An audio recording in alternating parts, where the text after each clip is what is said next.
What's up? What's up, recovery warriors? It is your old pal LC. If you are watching this part of the video, you are probably seeing the replay. And if you are, please leave down in the comments hashtag replay just so I can thank you for being a part of my journey and allowing me to be a part of yours. It's Motivation Monday, live with LC and you. So if you're here already, please give us a share out. Let us just continue to grow a message of love, light, positivity, spiritual awakening, recovery, rock star, all American is all over the world, because that's exactly what you are. What's up, Lucci Toots? Hey, yeah, we're going live simultaneously right now on our Recovery Soul Food YouTube channel and LC Recovery Motivation. And I am grateful to be here and have both of these platforms. Good morning, Yvonne Max. Von Max, I love you. Good morning, Lori Waters. It's good to see you. Now, I don't know who else I might be able to see because I'm doing a few things here. So, yeah, so I'm going to get to work a little bit. I asked if you guys would do the same. Just share us out if you feel led. Go get a couple friends and bring them back in. We're going to continue on our topic of forgiveness, which has been a huge topic in my life for a good little while now. And I just think that it's so much of it is honestly, it's vital to the recovery journey as in all life ascension journey. You know, forgiveness brings about these feelings of maybe us saying that it's okay. It's okay that different things happen to us. It's okay that we did certain things in our active addiction. And we've got this aversion to wanting to let things go. We kind of want to stay, hanging on to them because we just have this idea that it makes us more regretful, or it makes us, I don't even know. You know what? Honestly, I don't even know. I held on to my stuff for entirely too long. And I find that there are things that I thought that I let go of that maybe I haven't yet either. So that's what, this ongoing time of quarantine, awakening, trials and tribulations, joyous occasions. I mean, all of these things, these life experiences are here to show me is where I've done some amazing work, where I still have work to do, and just how amazing living in the moment of now is. Because if I live too far in the past or too far in the future, I'm really losing the power of the moment. And forgiveness really allows us to be in the power of the moment. So good morning, Sam. I love you, mate. Good morning, Nikki. It's good to see you. Jacqueline, Stacy K. Love you, ladies, so much. Thanks, everyone, for being here. I have such a, it's like I've got some trauma on this sharing thing, because since I just got out of Facebook jail and all, so, like I'm going really slow. But I did make a new sign for you all, and I'll play it for you now while I'm doing my little work. I love doing this. So if there's anybody else out there that needs to have an intro or an outro made, and you want to have something that looks really good, just contact me and we will get together and make you one. So here we go. Did I show this to the screen? I better check to make sure. Yeah. All right. Here we go.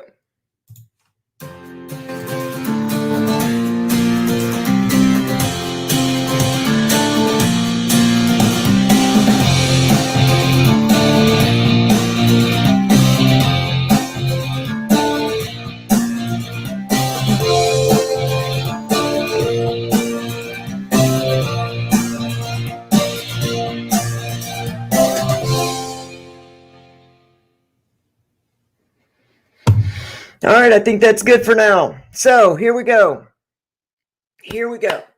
Forgiveness. What does it mean? What is it doing to us to hold on to non-forgiveness?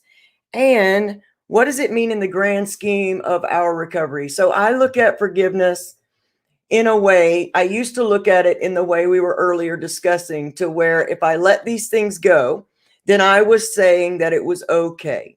Even if I let myself off the hook with that whole self forgiveness topic, then I was saying that what I had done was okay. And it clearly wasn't. But so many times we get a hold of that hindsight and we begin to beat ourselves up for that stuff in the past with our new knowledge. You know what I mean? It's like, yeah, we have this whole knowledge of right and wrong, but in active addiction or in whatever habit, hang up, whatever you are that is overtaking your life at the moment, you're really trying to cope with some things. And you know right and wrong, but at the same time you are underneath this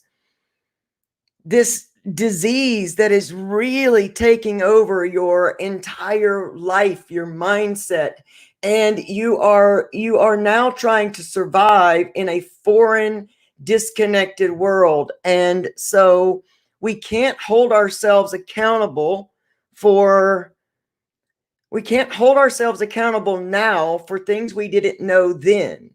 And so many times that's a lot of what we're doing. A lot of times it's what we're doing. We're holding on to things from the past with the knowledge that we have now, and we're beating ourselves up for that for then. And I know none of that just made sense, but that's the emotional context that comes to us where it doesn't make sense. It doesn't, we can't really express it out and really have someone get us unless they've walked through the same thing. So I understand and know that you all get it because you're walking through the same things. But imagine, if you will, you're carrying through life so much that you run out of space and you run out of hand room to receive new things. And that's what came down for me as far as forgiveness went, because I knew that my unforgiveness was killing me. Whether it was my unforgiveness for my trauma, it was my unforgiveness for myself, whatever it was, the unforgiveness was blocking me from receiving anything more. It was blocking me from being in complete connection with my inner self, with my inner divinity, with anything spiritual. I couldn't drop the unforgiveness because many of us, and I'll use the word God because so many people identify with it. For me, just the word God does not even, it's too small for the source that I commune with on a daily basis. But many of us have a lot of unforgiveness in our hearts for God, that divine purpose, that divine source, because we have so many different ideas about what that is supposed to be in our lives. And so when we go through different traumas, many times for myself, I really thought that it was life against me. It was a divine source against me, that somehow I had been created for the purpose of suffering. And that produces a lot of unforgiveness in somebody's soul. I was completely angry for being born different. I was completely, living in all of this self-hatred for who I was. And I had to forgive myself for being born the way I was born. I had to learn how to forgive myself for the things that I couldn't control. And I also knew that carrying this load of everything, of all of that stuff, was weighing me down to the point where I got up in the mornings and I didn't even want to live life anymore, because the life that I was living was no life at all. And so the process of forgiveness came to me, and I was reluctant about even going through the process. But I knew that it had to be done in order for me to walk a clearer path, in order for me to find the path that I was supposed to be on, that would bring me true recovery, that would bring me true clarity, that would bring me true connection with my divine purpose. And that became a daunting task, and it still is to this day. There's not a destination where we get to and say, all is forgiven, I'll never hold bitterness again. It will be something that we will ongoingly have to now always be aware of and be able to put it away. And some things come easily for us to forgive, and other things just don't. And you know what? The biggest greatest thing about all of that is it's okay, because again, this is your timeline. This is your life, your recovery, your awakening, your spiritual path. All of this is yours. And in comparison to someone else's, it means nothing. This is yours. And take the time that is needed for you to allow the things to go on their own. Because many times, as we rise up in consciousness, a lot of those things begin to fall off on their own. Because again, for going up through the levels of life, of consciousness, of recovery, the doors and the entrance ways get smaller, and it just means that all of the stuff that you're carrying can't come through with you. Sometimes you've got to leave space for you to get stuff in that next level. And if you're too full, you can't receive anything else. And so maybe it can become less about another person, or even less about your active addiction, and it can become just about a space situation to say, I don't have any more room, but there's all this great stuff out here on this level of living that I want to take part in. But unless I free up some space in my heart, in my life, in my mind, I can't partake of this. So let me start putting some of this stuff down that no longer serves me. In my relationships, in rebuilding relationships that had fallen, that had been strained from my childhood all the way up through my active addiction, some of those family relationships, I had to learn how to, number one, let things go. I also had to learn where I was expecting someone else to change who they were for my happiness. That's a natural thing until we realize and become aware that happiness lives within, and that the journey to heaven starts within. And that if I wanted to have relationships with these people, that I really had to begin to accept who they were and who they are, and enjoy the things that are them right now. Because the more we're expecting life or someone else to change in order to make our happiness grow, then we will always be disappointed. And so there's not a big process where we go, I forgive you, please forgive me. It's not really necessarily like that. It's just comes in a form of acceptance of, okay, this happened, and no amount of bitterness is going to change one single solitary moment of that happening. It's not going to do it. And so I can carry around this anger and resentment, bitterness. I can allow it to affect every single day of my life, or I can drop it where I stand and move forward from this place, knowing that the importance of having this person present in my life and growing a new relationship is far greater to me than hashing up the past relationship. And it's not going to be that way for everyone. There are going to be some people in your life and in your past that they're just not going to jive with you no matter where you get or how much you let go. And you'll know that. And when you know that, you'll know that you gave it your best, that you did all that you could. And that's just one that you have to leave to your creator, to your divine source, because not everyone is going to fall in line and with the bigger place that you're trying to go. And again, it's okay. It really is. You know, unforgiveness and bitterness really ravages your body. If you were present Saturday night when we did Soul Food Saturday with live with Jen and Bradley Bagwell, we talked about a lot of this and self-forgiveness and what the brain is producing in the body when we're holding tight to bitterness, when we're holding tight to our the things that have hurt us.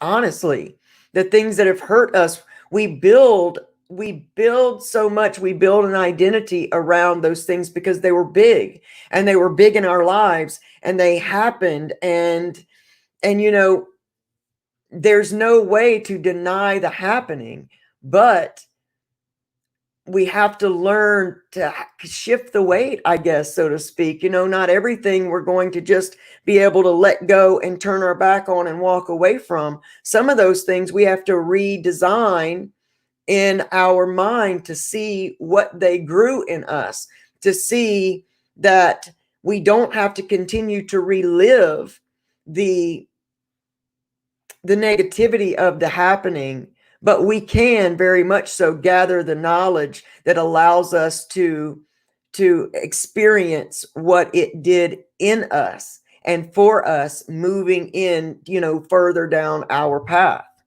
And that in itself will take away some of the traumatic effect of it whenever you realize it had a purpose. And everything in our lives has a purpose if we choose to find what that purpose is. Again, we're caught up in choice. It's all about choice. And we choose what to cling tightly to, and we choose what to begin to release our grip. And understand and know this, that releasing that grip is not an overnight situation. For the deeper the severity of those happenings in our lives and those things that we have done in that time, the severity of how those things affected us will really, really have everything to do with how quickly we're able to release them. And so I wouldn't want you to get into a place where you think that it's supposed to be easy, and yet it's not easy for you. None of it's easy. Nothing in here is easy, but it is so worth it. And whenever we're able to release some of the weight that we've been carrying, or reshift the weight that we are carrying, sometimes you can be completely, you know, run down on your path carrying your entire load on one shoulder. But when you put your other arm in the backpack, so to speak, and you put the weight to be equal, all of a sudden, you know, your path becomes lighter, your weight becomes different, and you are now, you know, rejuvenated to continue on your path. So some of it just needs to shift versus just letting it all go. And many times it will come in phases and sections where you will let this part go, reshift, and then later on you will begin to live out the rest of it. And to where basically it all just becomes its own cycle, and we can allow those natural cycles to exist in our world and exist in our lives and exist in our recovery. Because many times we're fighting against nature. We're trying to do everything ourselves. We're trying to control everything. And again, it's like trying to hold back a dam of water. Water becomes the container that it is in. Water never has a problem moving around things. It never has a problem flowing. And when we are trying to hold against things, what ends up happening is it all comes through anyway. And the strength that you are exerting, trying to hold back life and hold back experience, is just taking and robbing you. It's not robbing life, and it's not robbing that which is coming. And so many times, if we will just kind of give up our resistance and begin to float with life and know and trust that it is all here to grow and guide us, then we don't have so much to rigidly hold on to. We become detached from those things we feel like we must acquire. And it's just a difficult process many times to begin to do that. But uh, you know, there's been so much that has gone on in my existence, in my world, especially lately, since the beginning of this quarantine, and even beginning before, that I almost just got too tired to stand there and fight the dam anymore. And so sometimes we begin to lay back and float because we are exhausted trying to fight life. And some of you might be in that place where you are in your recovery, where you're trying to you're trying to control everything, and you're realizing that you really have control of nothing except what you choose to do with that which is coming to you now. We try so hard to just abstain from that habit or that substance, and that our whole attention and focus goes on the denial of that we are wearing ourselves thin, and then relapse comes up right when you are at your weakest, and nabs you, and you think, here I am again. How do I keep winding up here? But it's about looking at how, not so much what you're trying to control as in how much of it is really in your control. There are so many different choices that we can be making, but we keep falling back to those same old defaults, those same programs of, abstinence, abstinence, abstinence, but we're not filling any of those things in with anything else. And so your focus becomes completely upon the trigger. Your focus becomes completely upon how you're feeling in the trigger, how you're feeling right then. And yet we're not exchanging anything. We're not retraining the brain. We're doing that same old thing and getting the same old results, but desperately wanting different. And so, how does any of this play into forgiveness? Well, if you'll look over these things that we are resisting, I think, and I would be willing to bet that you will find a good bit of unforgiveness and bitterness inside of that, even if it's for yourself. And self-forgiveness is one of the most vital practices in recovery that we can ever take on. And it is one of the hardest, because we are so much more willing to forgive other people than we are our very own self. That within itself gives you a wonderful mirror of how you feel about you. And just remember that it matters so much less what other people think of you as what you think of yourself. And when you're going through tragedy, this becomes very important, because your grieving, or your process of going through these things really will be as loving or as patient as you have for yourself. You will put so much undue pressure on yourself if you think that you should be farther than you are through anything you're going through. If you keep looking outward and you say, well, I should be here by now, I shouldn't still be here, I should be there, and you get angry with yourself, then you put a lot of undue pressure on yourself. And then what happens? You get frustrated, you get tired, and you give up the fight. And we can't afford to do that. Not in recovery. This is too important. And we're moving into a time now that the recovery community will be a shining beacon of light and hope for a world that has no earthly idea what it's going through. And so it becomes a time that we can be grateful for our experiences.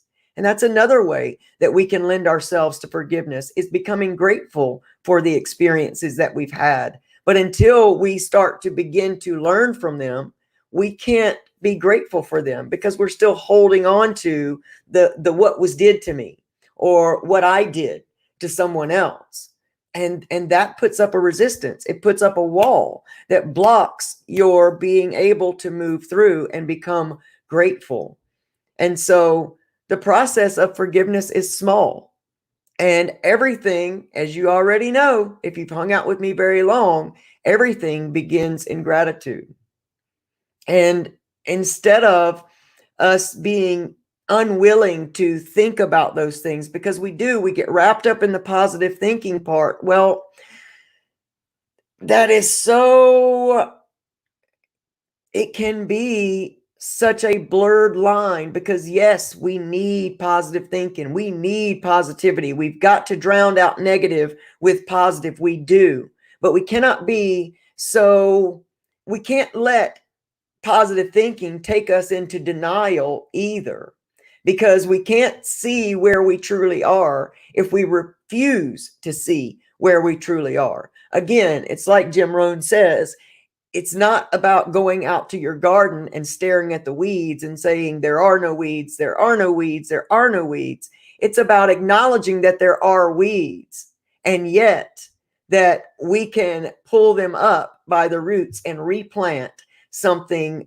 so amazing and so beautiful and so nurturing that becomes the positivity. And so we've got to be positive, but it's more, I think, about being hopeful in knowing that we can become grateful for all of these happenings.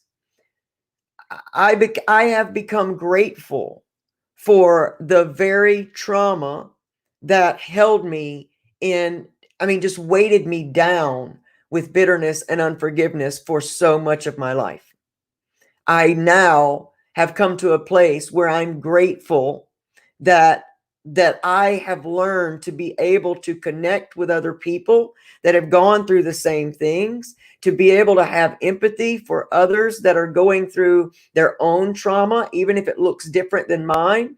We can relate to other people. And therefore, when we start to realize that we're all really, truly connected and we all are truly one, that we can begin to heal together as a collective versus each one of us all by ourselves on our own, trying to wrestle all of this junk.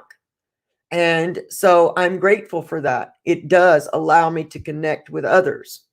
That I go through now, I can see injustice in things, and I can find a place of healthy anger. I could not have ever found this stuff had I not experienced the things that I experienced.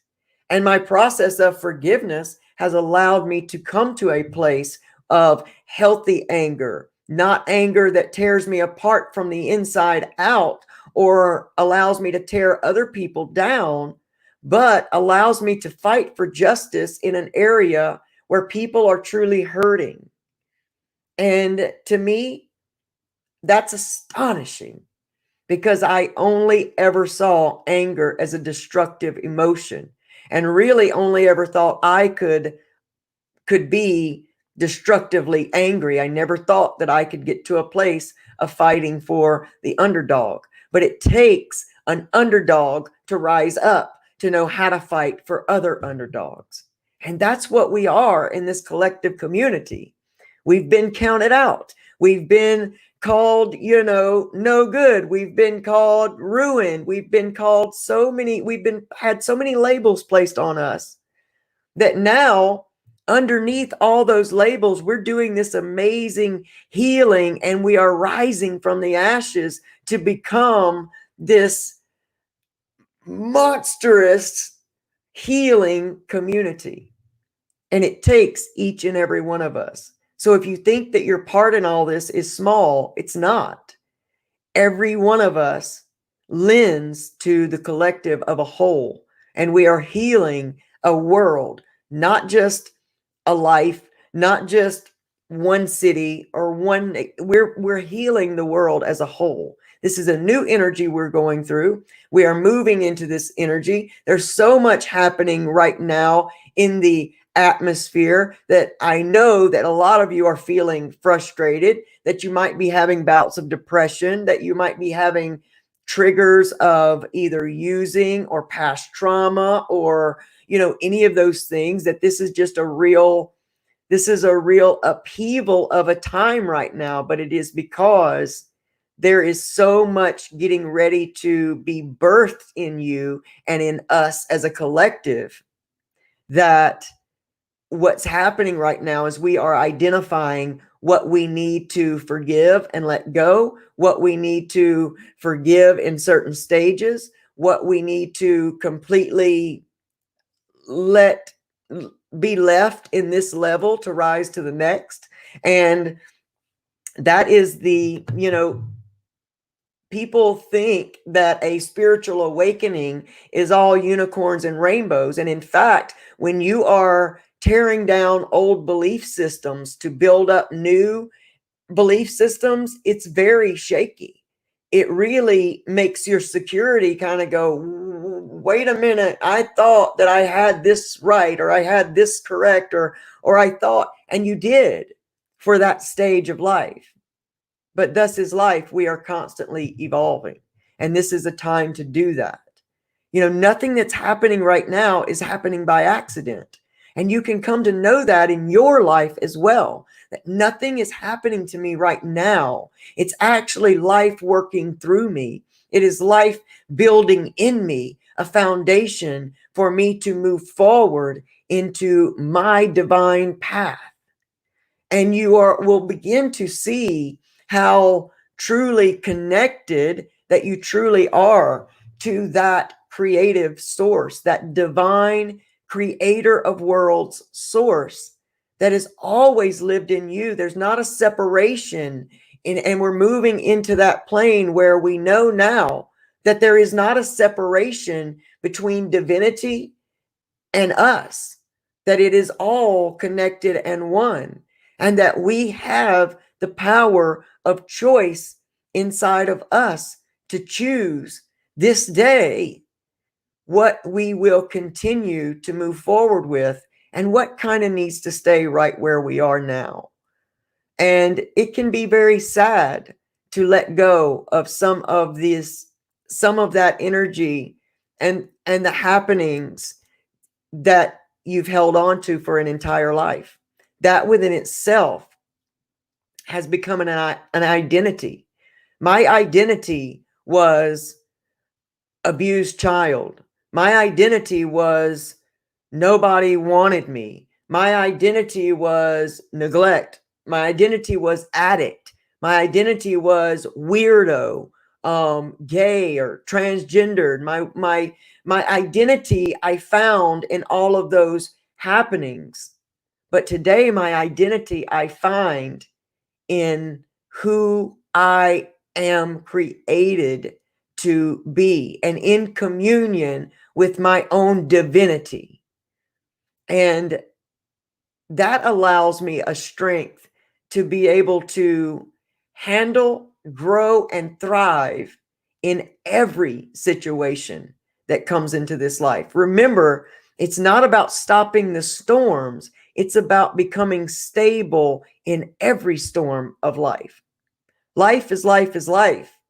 It has to constantly give us, since we're always growing, we have to be constantly grown, which many times comes through lessons, which many times will be the greatest blessings of your life.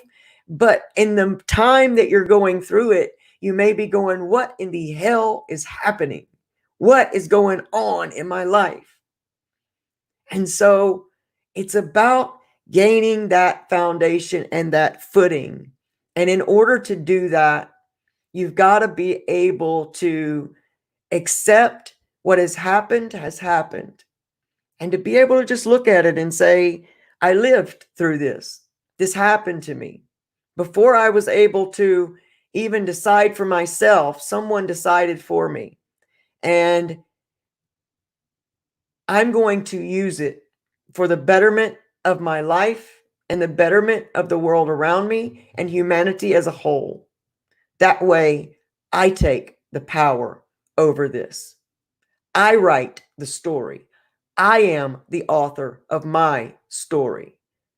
And when I give other people the pen, if I give unforgiveness the pen, then it writes the story for me, and I'm living in the bondage of that story. But when I take my power back and I take that pen back and I begin to write, I am a survivor. I am a thriver. I will use this for good. Then I am the giant. And nothing else controls me, only me. And so I don't know if this message has meant anything to you, if it has resonated with you at all. I know that a lot of us are going through so much different turmoil energy. One moment we're happy, one moment we're kind of, wigged out, another moment we're depressed, the next moment we're laughing hysterically. All of those things are just a part of this time, that you're not alone. You are not doing it wrong. You can't get it wrong. This is your path.